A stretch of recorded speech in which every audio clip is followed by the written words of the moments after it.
اب اس پس منظر میں سوچئے ہم کہاں کھڑے ہیں، ہم کس شے کی گواہی دنیا کے سامنے دے رہے ہیں؟ ہمارے تو انفرادی معاملات بھی بہت پست ہیں، ہمارے تو معاملات آپس کے غلط ہیں، ہم تو جھوٹ اور دھوکہ اور فریب اور ملاوٹ اور خیانت اور غبن، اس میں تو ہم بہت ہائی مارکس جو ہیں سیکیور کر رہے ہیں۔ جارج برنارڈ شاہ نے کہا، میں جب قرآن پڑھتا ہوں تو محسوس کرتا ہوں کہ اس سے بہتر کتاب ممکن نہیں، اور جب مسلمانوں کو دیکھتا ہوں تو محسوس کرتا ہوں کہ ان سے زیادہ ذلیل قوم کوئی نہیں۔ یہ گواہی ہم دے رہے ہیں، یہ محمد کے ماننے والے یہ ہیں، یہ ہے امتی محمد کے، جو اپنے پاؤں پہ کھڑے نہیں ہو سکتے، جو اپنے معاملات مینیج نہیں کر سکتے، بیکاری،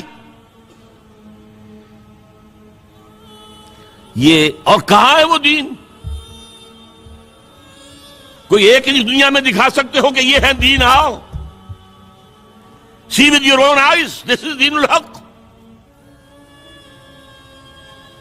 یہ جو میں نے آپ سے کہا تھا نا، یہ بڑی نازک ذمہ داری، بڑی نازک، اس کا ایک اندازہ آپ کو ہو جائے گا خطبہ حجۃ الوداع سے۔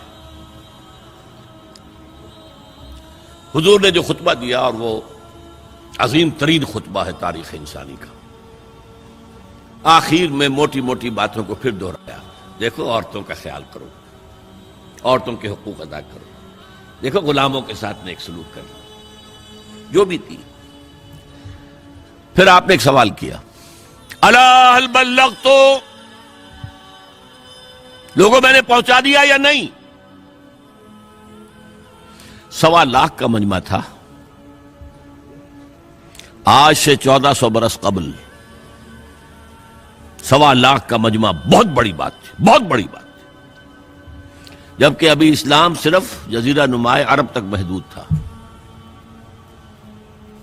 آج بھی پہلے کبھی ہو جاتے تھے 28-30 لاکھ بھی، ان مینیجیبل ہو رہا تھا معاملہ۔ اب سعودی عرب کی حکومت نے کو مینیج کیا، پابندیاں لگائی تو 20 لاکھ، یہی ہے نا 1.25 لاکھ کا مجمع۔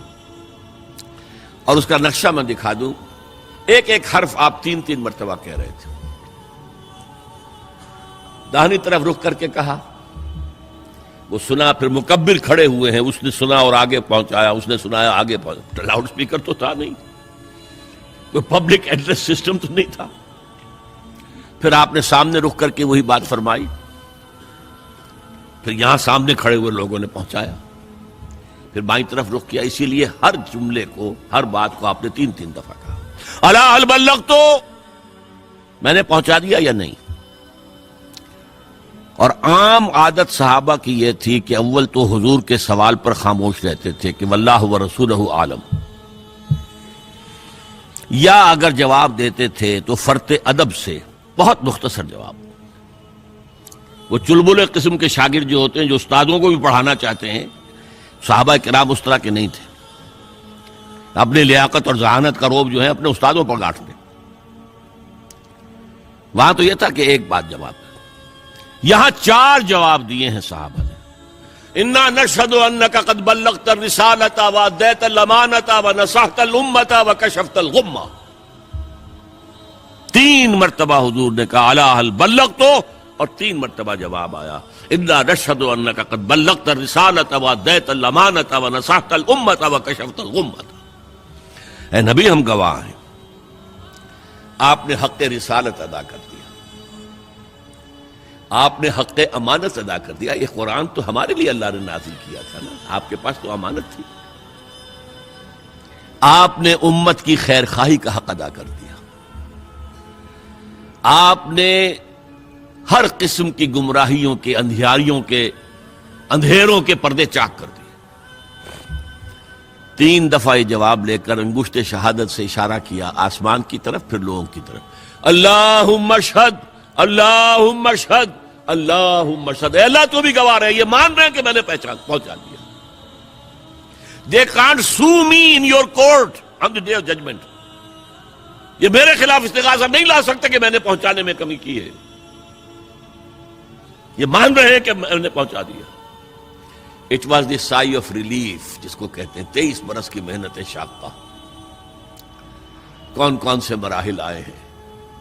یوم طائف بھی آیا ہے, 3 سال کی شیب بنی ہاشم کی قید بھی ہے, مارکہ احد بھی ہے, احزاب بھی ہے, 70 مبلغین ذبح کیے گئے ہیں. کیا کیا نہیں دیکھا, کیا کیا نہیں جھیلا. لیکن پھر بات کیا ہوئی؟ اب آپ نے آخری بات اللہم اشہد اللہم اشہد اللہ, اور اس کے بعد فَلْيُبَلِّغِ الشَّاهِدُ الْغَائِبَ. اب جو یہاں موجود ہیں ان کے ذمے ہے کہ پہنچائیں ان کو جو یہاں نہیں ہے. میں فارغ, میرے کندھے سے بوجھ اتر گیا, اب تمہارے کندھوں پر آیا. اب اس غائب میں وہ بھی تمام لوگ شامل تھے جو اس وقت دنیا میں تھے اور وہاں نہیں تھے. شاہد اور غائب کا لفظ آ گیا جہاں سے میں نے بات شروع کی تھی. شاہد اور غائب, شاہد موجود. فَلْيُبَلِّغِ الشَّاهِدُ الْغَائِبَ, اور غائب میں وہ بھی ہے جو قیامت تک آئیں گے. یہ ہے اس امت کا فرض منصبی, اور اگر آپ سمجھیں یہ ہے اس امت کا فریضہ رسالت.